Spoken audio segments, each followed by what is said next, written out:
Again, I'm Dale Newman, Director of the Truman Center at UMKC, and we're happy to have you here.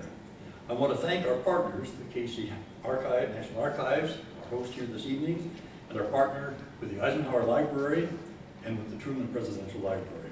This is a nice way to join forces and present a speaker to the public.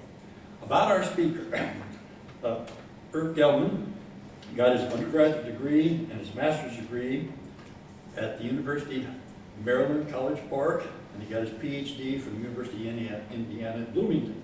He's the author of 5 books and another one coming, the one that we have out here for you to purchase, for you to sign, is The President and the Apprentice, Dwight Eisenhower and Richard Nixon, 1952 to 1961, Yale University Press. He's also author of Secret Affairs, Franklin Roosevelt, Cordell Hull, and Sumner Wells. The title is evocative. It isn't quite that kind of a set of affairs. The Contender, Richard Nixon, The Congress Years, 1946 to 1952, The Free Press. Good Neighbor Diplomacy, United States Policies in Latin America, 1933 to 1945, Johns Hopkins University Press. The Roosevelt and Batista, Good Neighbor Diplomacy in Cuba, 1933 to 1945, University of New Mexico Press. The new book coming out is on the Kennedy-Nixon election of 1960. That also was published by Yale University Press. He has done the author of many books, chapters, essays, and conference papers, numerous media appearances, including C-SPAN and the History Channel. He's lectured at colleges, presidential libraries, and the Smithsonian. And he's taught at Franklin and Marshall College, University of California at Irvine, Chapman College, and Morgan State University. Dr. Gellman brings us strong credentials, a strong track record, and I anticipate a strong presentation. Irv, they're all yours.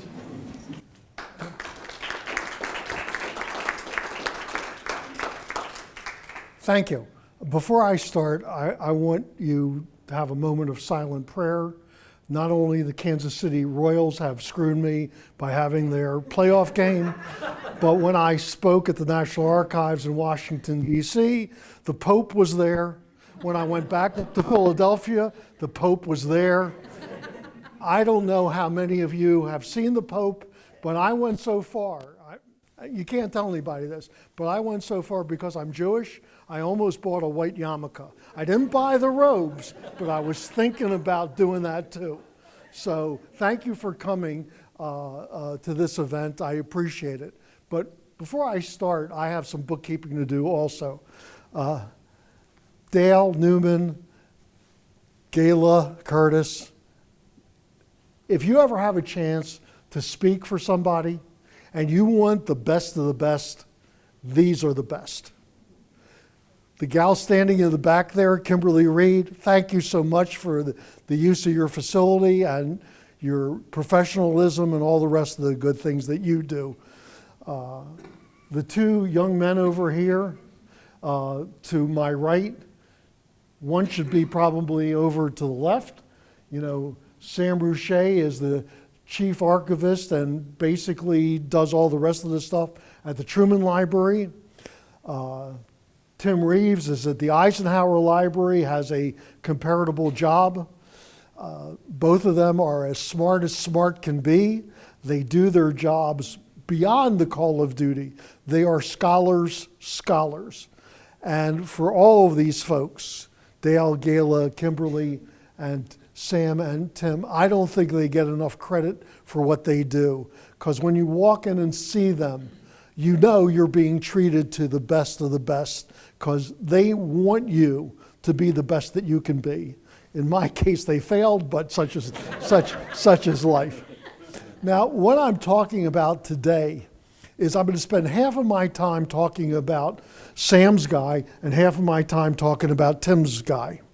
And what it is the myths and reality of civil rights. And I want to start with the story because I'm assuming, you know, for this book I looked at about 3 million pages of documents. Any of you do the same thing? I didn't think so. But the thing is the history of the 1950s has not only been done badly, it's been done badly on purpose. And that's something that I can't tolerate. Because if you're going to do your work, you got to be the best you can be. And that's hopefully what I do. So I want to start with a story of Harry Truman. Harry Truman, according to those that have written about his civil rights record, the latest book, and the man recently died in the last year, Robert Shogun, wrote Harry Truman and the Struggle for Social Justice. Sam, I got that right? Harry Truman and the Struggle for Social Justice. And before that, he wrote an editorial in the LA Times about a year earlier. Harry Truman, Lincoln's heir. Now, doesn't that sound pretty damn good? I mean, Lincoln's heir? What do you say other than that? He is as good as it gets. And the story goes along that Harry Truman did a bunch of great things in the movement towards civil rights. And some of the stuff is for real. He commissioned the group that came out with to secure these rights. And he did this in 1947, 1948. And it came out with this report on what they decided to do. He also, spoke in front of the NAACP at their national convention in front of the Lincoln Monument. He also appointed a famous black attorney, William Hastie, the first black governor of Virgin Islands, and then he made him a federal judge. He also, we'll talk about this in a little bit, desegregated the armed forces, desegregated the federal bureaucracy, and did a bunch of other things that appear to be very much pro-civil rights. One black guy returning from World War II in South Carolina was blinded. And Harry Truman said, we can't let this kind of thing happen. This is absolutely something we can't tolerate. And yet he did nothing about it. Forget the fact that he couldn't do anything about it, and that he is charged with certain things that, as of 2015, we think is the norm. Well, back in the day, it wasn't the norm. It was the exception. There was no legislation on the books, no federal legislation. Now, let's take a look at some of the problems and some of the story about Harry Truman. And by the way, so you know, I was a dean at a black college. So I hope that you guys know that I'm not black. My best friend is David Levering Lewis, who's won 2 Pulitzer Prizes and a MacArthur Genius Prize. And by the way, he happens to be black. So I think I have a certain skill level in this. And one of the problems that I have, and I hope it's not offensive to you all, in the historical context, Harry Truman was a man of his time. He wasn't anything better or anything worse. He was raised under the kind of an old Confederate position that you called black people on occasion when you were being boorish or, racist as niggers. That was a normal term for Harry Truman to use. For example, Adam Clayton Powell Jr. said something nasty about a member of his family, and he called him that damn nigger preacher. It's a quote. The people at the Truman Library, which I thank, have parts of Harry Truman's decisions. They were the half-an-hour series on television. And he talks regularly, not an enormous amount of times, but enough to make you blanch, using derogatory terms about black people. Does this make him a racist? I don't think so. I think he was just living in his times, and when he decided to talk, it just came out. It wasn't unusual for him to hear negative terms, and it wasn't unusual for him to repeat it. Now, did he desegregate the armed forces?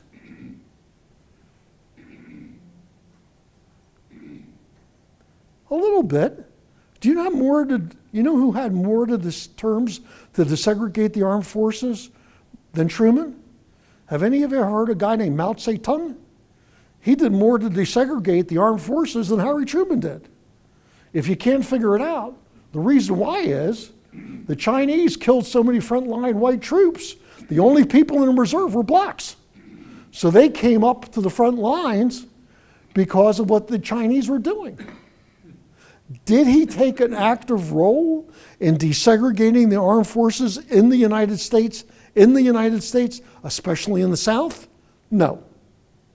Did he do a major job of desegregating the federal bureaucracy? Not really.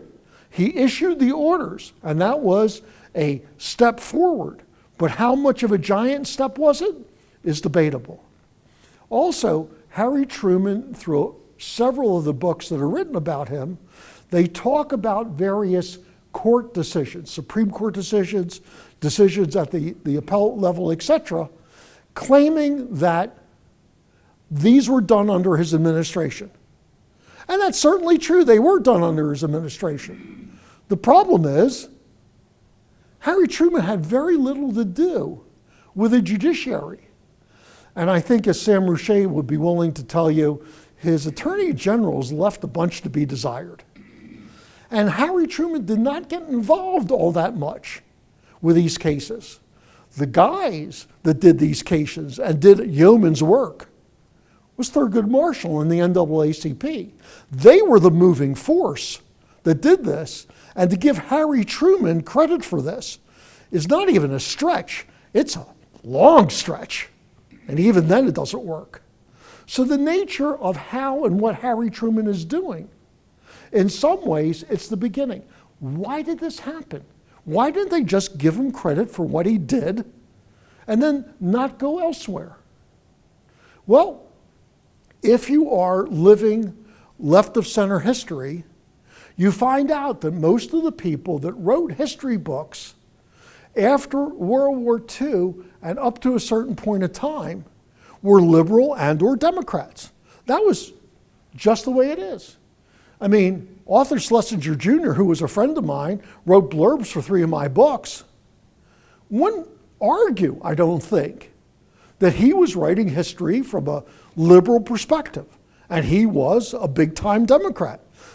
John Kenneth Galbraith, famous economist who wrote The Great Crash, same thing. And when you take a look at this, you try to figure out how these people fit into this. And I can't tell you if it is conscious or unconscious, subliminal, or just a farce. But this is the way these people wrote textbooks. And if you read today in American textbooks, what you're going to read is exactly this, that Harry Truman was the outstanding man that began the civil rights movement in post-war World War II America. And in many ways, he deserves that. And in many ways, he doesn't deserve it. So you have an embryonic beginning, and that embryonic beginning changes more and more over the time frame. Now, the other man sitting there is Tim Reeves, and he could tell you if I'm wrong about Eisenhower. The story starts with Eisenhower, who's a golf-playing twit, who didn't know what he was doing, who was incompetent, and basically played golf on the White House lawn. Did he do anything in civil rights? If you read, and Tim can get up and yell if I'm wrong, it was a wasteland. Nothing happened under the Eisenhower administration. It was just a waste of time. You know, he didn't do anything in civil rights. When Brown versus Board of Education came out, I'm assuming you all know what that was. Separate but equal is inherently unequal. He didn't come out and support it. And the truth is, he did not say anything about it. Oh, by the way, Harry Truman didn't say anything about it. Jack Kennedy didn't say anything about it. Lyndon Johnson didn't say anything about it. Hubert Humphrey didn't say anything about it. No major player in the 1950s came out and publicly endorsed Brown versus Board. In addition to that, and again, with my apologies before, Stephen Ambrose, one of the most famous historians. He's been dead now for 5, 6 years, wrote a book, 2-volume biography of Eisenhower, and in it, he has Eisenhower speaking at a meeting of legislative leaders. These are the grand poobahs in both the Democratic and Republican Party. His staff was there. He was doing this stuff. And he says during the meeting, according to Ambrose, that Eisenhower was sitting in front of all these guys telling jokes that Bobby Jones told him about niggers. Now, I have a special kind of memory, and I read all the legislative leader things, so I called up my friend Tim. I said, Tim, I don't remember that. It's April 17th, 1956. Can you scan the documents for me? And guess what happened? I got 4 pages back. The story wasn't there. It never happened. He lied. It was a figment of his imagination. It never happened. So I called up Tim again. I said, Tim, am I doing anything wrong here? Do we have any ancillary notes? Is there anything I'm missing? Tim gets back to me and he says, that's it. Those are the 4 pages. Well, it's not only that bad, it gets worse. There's a man named Taylor Branch who writes a book called Parting the Waters, the first volume of his multi-volume history of Martin Luther King Jr.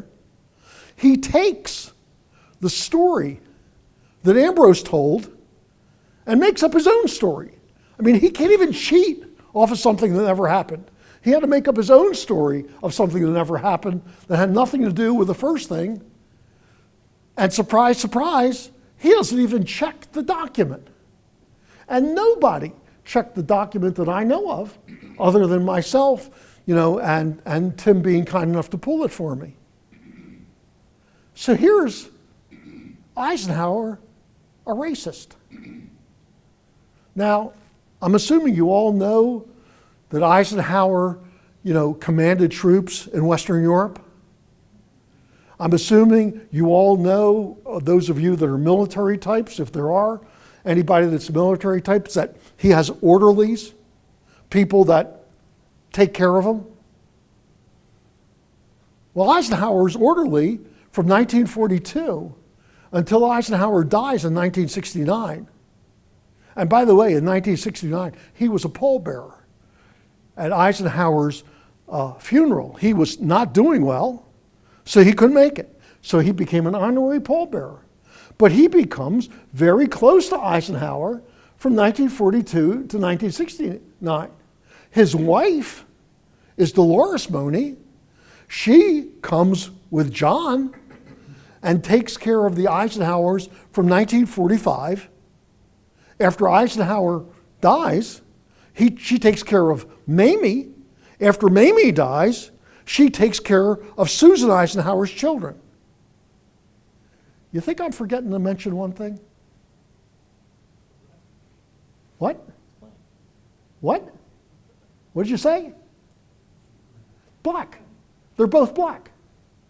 So I get this call from a couple of friends who happen to be black, said, yeah, but this is what they did.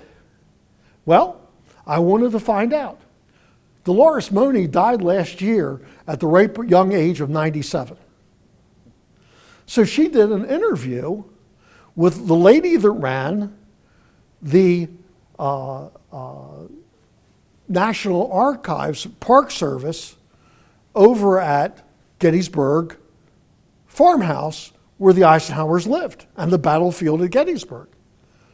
And so she had this intimate oral history from Dolores Moni. I said, I really think this is fascinating. It helps me a lot. But can you have Dolores Moni answer 4 questions? She wrote down the 4 questions. She had Dolores Moni answer them, and some of them were pretty nasty. Was Eisenhower a racist?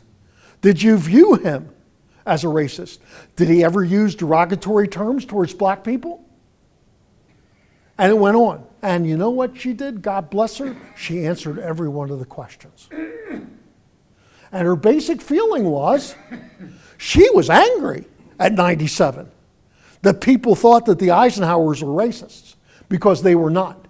And she was angry that I would ask her, because she and her husband worked for the Eisenhowers, that all they were doing this was for one reason only, and that was to earn an income. She was family to the Eisenhowers. Any of you ever have a family reunion? Well, the Eisenhowers have a big family.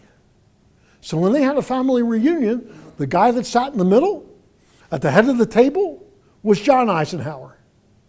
You'll never guess who regularly sat at his right. Right. You know what the right is, don't you? The place of honor? Guess who sat in the place of honor? Dolores Moni. When the only letter that I could find in John Moni's files at the Eisenhower Library was from David Eisenhower, his grandson, to the Monis, saying, "What wonderful people you are. How much we respect you." Signed, not sincerely, not regards, not see you soon, love, David. Might give you an idea that maybe there's something wrong here. Well, let's look a little bit about the wasteland. Any of you ever hear of Little Rock? Nasty, ugly, terrible part of American life? I'm not very good at memory, but somebody who I just can't get off my tongue sent in the 101st Airborne to protect those black kids. I think it was Dwight Eisenhower. Who were the first troops that landed in the Normandy invasion, flying in across enemy lines? Do you know what division it was? It was the 101st. Ike wasn't sending in the 101st Airborne willy-nilly. He was sending those guys in because he wanted them to protect those kids. The story is, well, he really was just trying to protect a federal court order.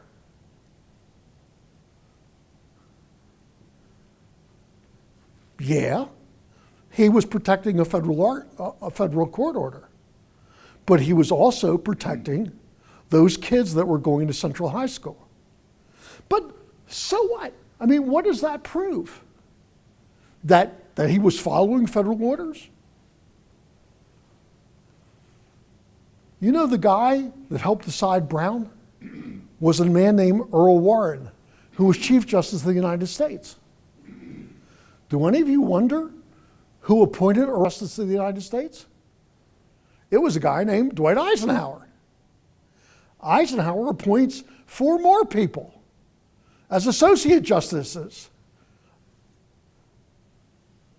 Do you know that every one of those 4 people promoted civil rights and supported Brown?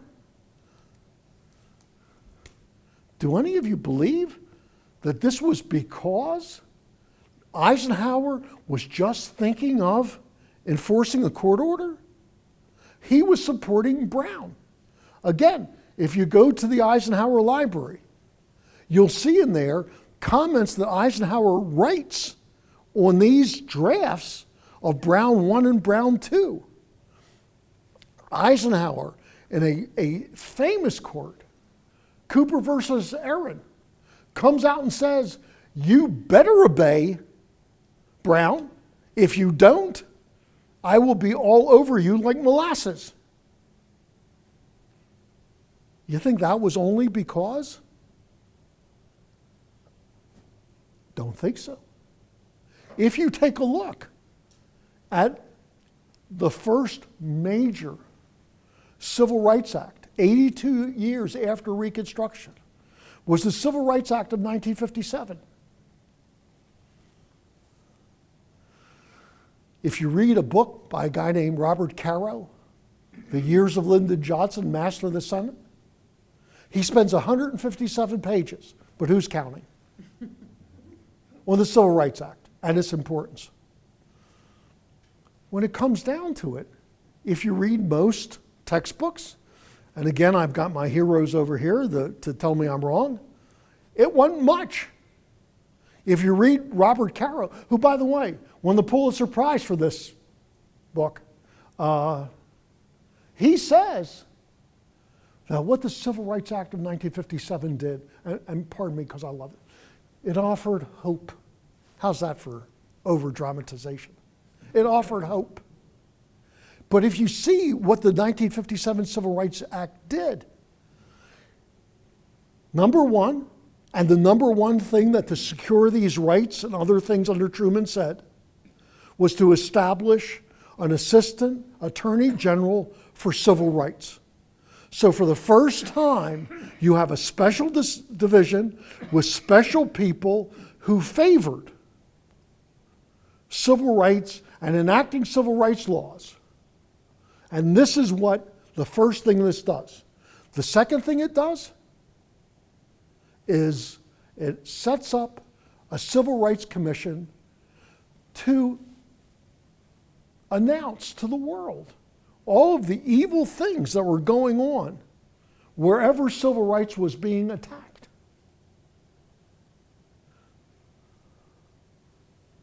Does this sound to you like this was nothing? Can you imagine Jack Kennedy using the Justice Department? Because that's where the civil rights portion was, in the Justice Department. Talking to people in the Justice Department in the 1960s and saying, by the way, we need a civil rights expert. Well, we don't have one, but do it anyhow. Wasn't going to happen. So these two major items are minimized, not because they weren't important, because nobody bothered to read the documents. It's crazy to see how stuff has been done to support your particular political position and not worry about what the history really said. Now, I want to end with a couple of small things. After Harry Truman leaves office, he lives for a long time. Does he say anything about Brown versus Board? No. Does he say anything about Little Rock? No. When the sit-ins occur, when black kids sit in the counters, Truman does say, Sam, if I were there, I'd throw them out of my store, right?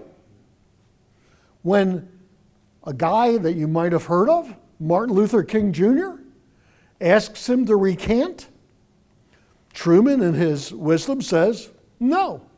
Now, some of this stuff, there is another strand here that has nothing to do with civil rights that Truman was reacting to, but it sure didn't go over well in the press. When Dwight Eisenhower left office, he gives a series of interviews to black presses, does a big one in Ebony, and talks about that he wished he was able to do more in civil rights. The Monis who traveled with him are supposed to go to Wisconsin, not a haven of segregationists, pretty liberal. And he writes them a letter and says, if the Monis can't come with us, we don't want to come. Doesn't sound like something he had to do, but he did it. So the nature of where I'm going with all this is this. Truman did a bunch of good stuff. at the beginning of his administration and through his administration to advance the cause of civil rights. And he deserves credit for it. Dwight Eisenhower does a bunch more for civil rights. And at the end of my talk, Sam and Tim will hug each other and have a kumbaya moment. But the fact is that Eisenhower does an enormous amount of stuff. Demands, for example, that the military desegregate, calls in the secretaries of the various armed services and said, even in the South, you will desegregate. Sparks, some guy you probably never heard of, becomes the chair of a thing called the President's Committee on Government Contracts to promote more hiring of African Americans. And the chairman's name happened to be a guy named Richard Nixon. To give you an ending that you're going to love, the man who gave more speeches, more talks, more advocacies for civil rights in the 1950s than anyone, Martin Luther King, Joe Schmo, Kennedy, didn't talk about civil rights, any of them, was Richard M. Nixon. So the story of the civil rights of the 1940s and 1950s needs to be changed. And by the way, because what I do,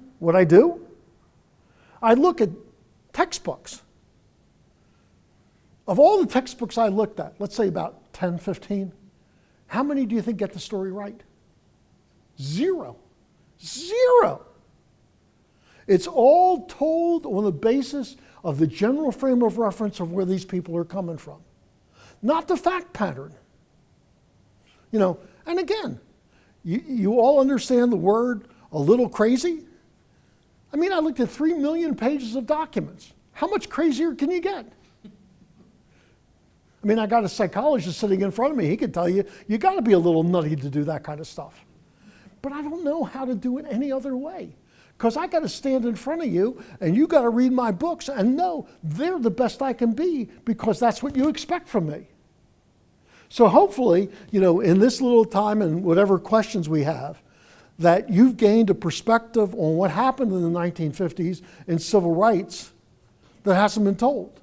And as a teaser to buy my book, the rest of it is as bad as this is.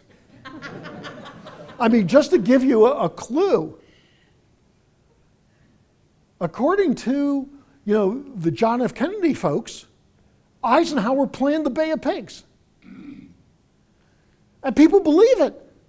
Here's the guy that does the most complex, largest amphibious invasion in world history. And he plans 3 tubs going to Cuba with 1,600 people that are sunk by jet planes? And he's the guy that planned this? I mean, even if you have no brain cells at all, that's ludicrous. Richard Nixon. You all know he had a psychotherapist, right? He was crazy. He had a psychotherapist that treated him. I got Arnold Hutchnecker's medical files. He never treated him for psychiatry at all.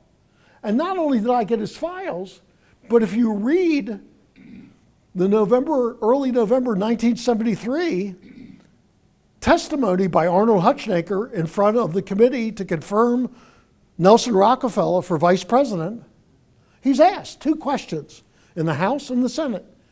Sir, did you ever treat Richard Nixon for psychological problems? The answer was no. Second question was, did you ever treat Richard Nixon for psychiatric problems? The answer was no. But if you read several years ago, the banner headline, Dr. Arnold Hutschnecker, 102, Richard Nixon psychotherapist dies. That paper should be buried. It's just flat out wrong. So I'm a guy swimming up against stream. I had a couple of reviews of this book saying, you know, this is really an important book. There's one problem. We don't believe it. I'm going, I mean, I don't mind being told I got wrong stuff, but they don't believe it? If I'm fighting that kind of a war, there really is, for some of the unconverted, no hope. So I hope, with my talk today, that I've converted a few of you, not only to read my book, but read some of this stuff with a little skepticism. Thank you for your time.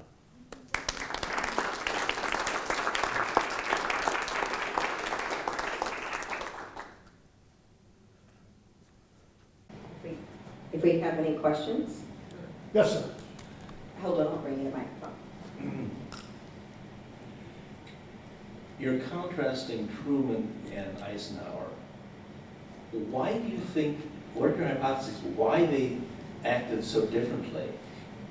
Is it in terms of one being 10 to 15 years younger, in terms of one being a Missouri Confederate area, one being Kansas Free State, or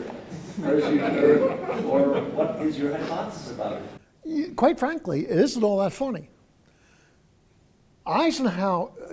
Truman lived as a Confederate, grew up as a Confederate. And again, thank God I got these guys over here.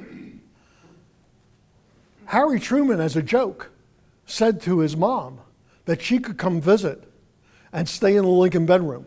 I got that right? And she said, not on your life.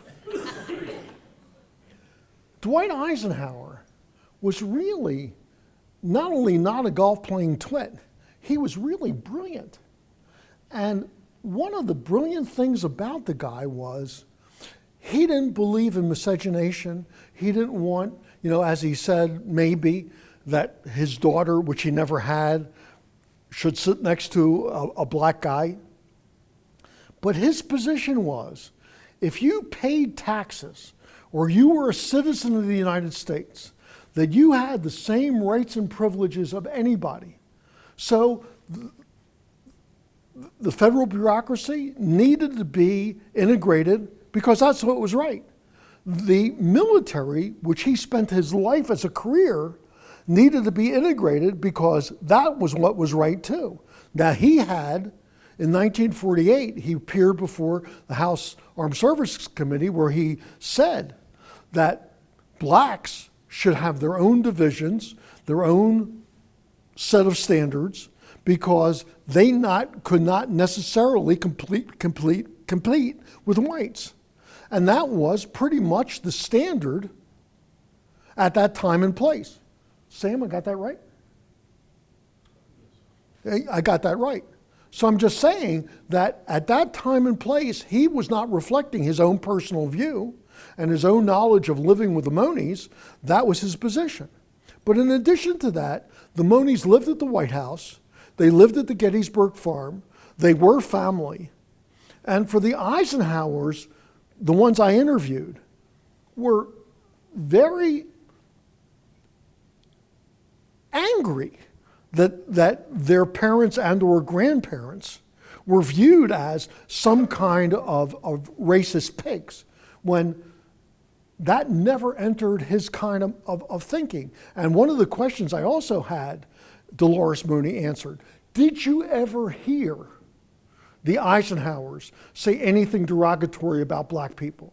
And the answer was, that never happened. They never said anything against us. And as a matter of fact, the quote that I remember best, he always treated me like a lady. Anybody else? Yes? One back here and then I'll give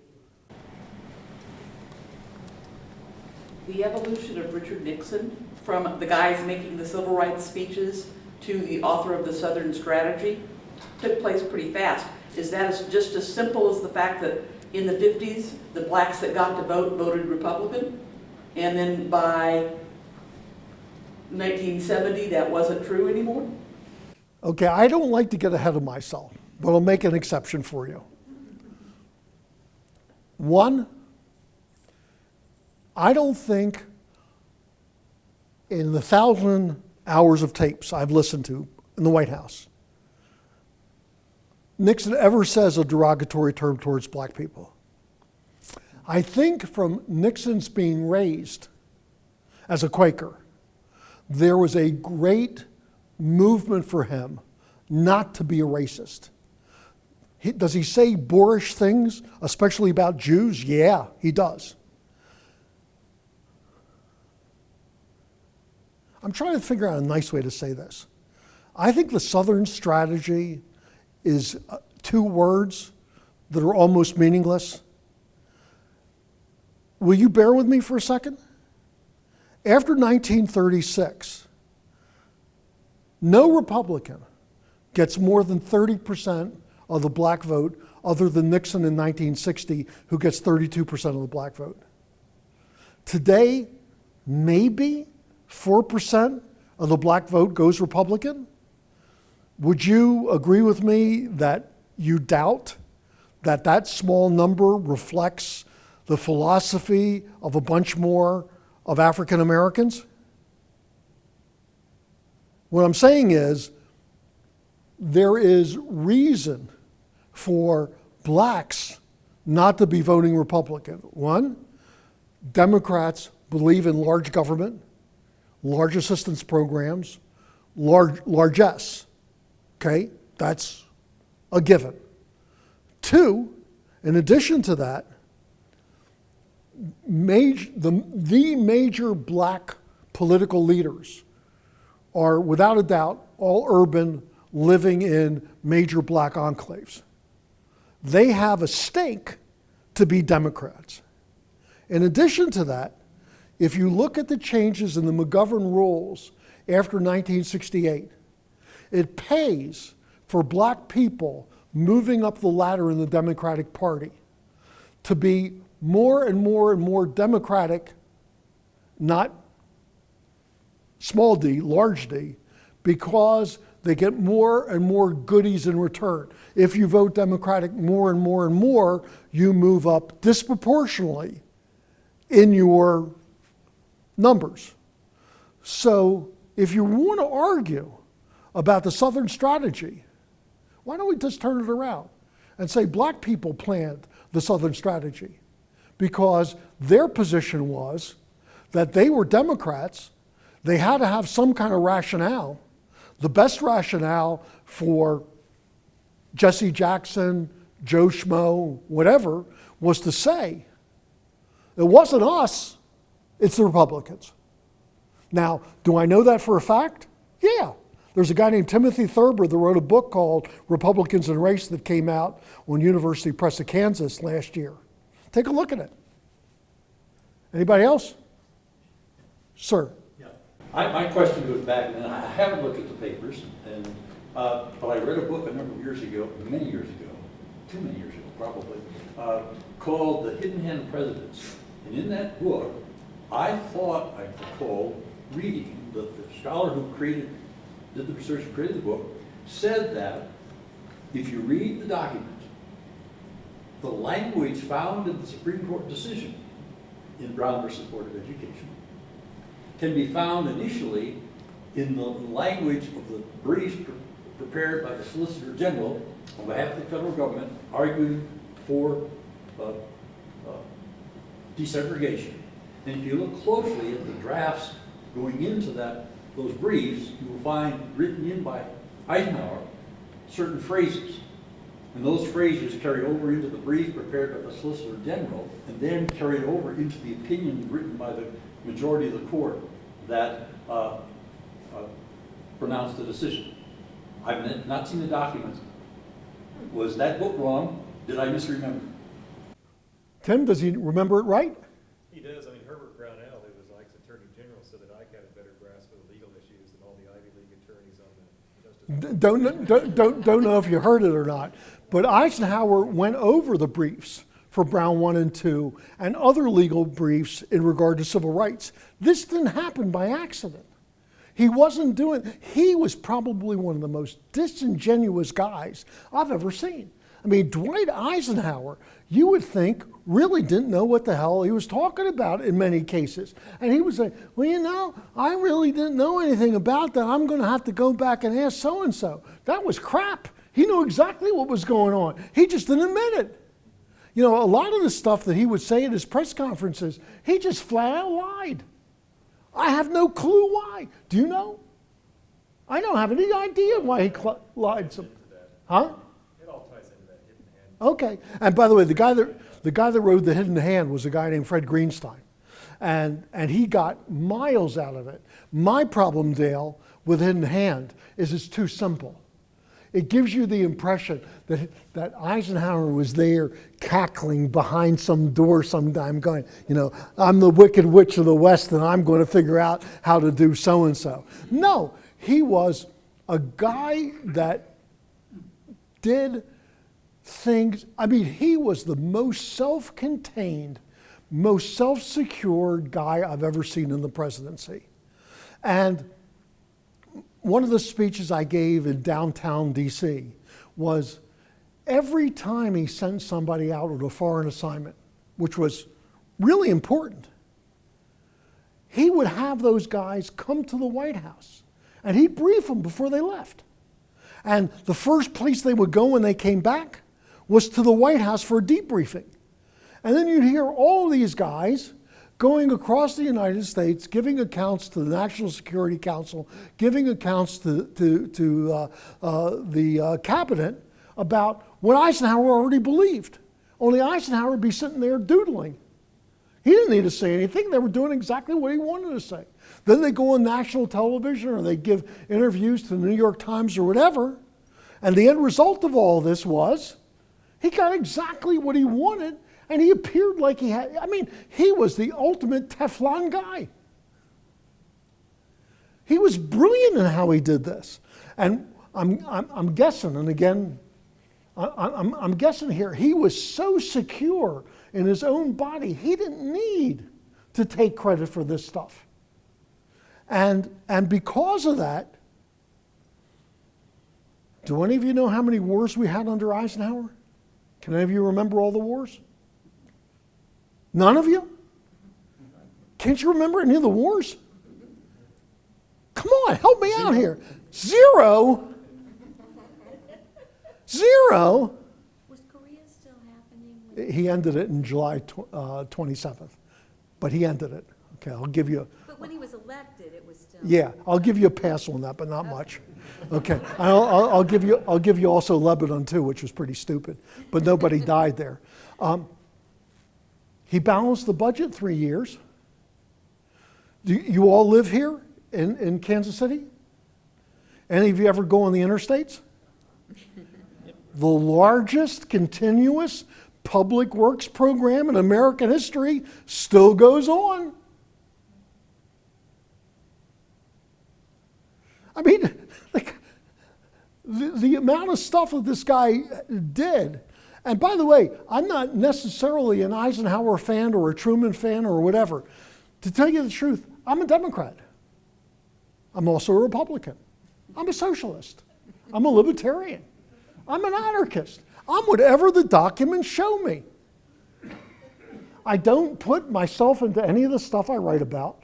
And the reason why I look at this ungodly amount of documents is to make certain that I'm not responsible for telling you all something wrong.